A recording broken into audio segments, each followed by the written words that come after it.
या गुज़ारिश इहा या टावर जो मसलो हल कयो वञे या टावर खे मिटायो वञे जीअं कांधड़ा नालो ख़तमु कयो। हवा आहे असांजो नंढड़ो अर्ज़ु आहे प्रेस क्लब ते मां खणी आयो आहियां। चौथों पंजो चकर आहे असां नेट जा पैकेज कराए मरी विया आहियूं। हे कीअं तरीक़ो आहे? टावर ताणी तेल पहुचे थो हले नथो अचे, हले ऑफिसर काॾे करे था छॾनि।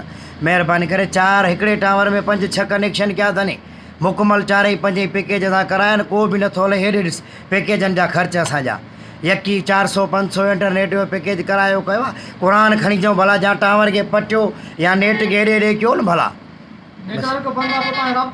राब्तो बाबा ॾुखियो आहे असांजो, ॾिसी थो त मुल्क में असांखे ॻाल्हाइण ॿोलाइण इंटरनेट जो पैकेज आहे, को कीअं आहे। पोरियत बि आहे, बोर्ड हिकु त बोर्ड बि ख़र्च बाबा असांखे बोर्ड थो खॾे में, पोइ असांखे इंटरनेट मारे छॾियो। 500-600 जो पैकेज डेली करायूं था, टावर हले कोन थो। बिजली आहे त कलाक 2 टावर हले थो, वरी नेट साॻो बंदि। असांजी अपील इहा गुज़ारिश इहा या टावर जो मसलो हल कयो वञे या टावर खे मिटायो वञे जीअं कांधड़ा नालो ख़तमु कयो। बसि ईअं कयो, ख़ुदा जे वास्ते कसम थो पंहिंजे मौला अली अलैहि सलाम जी।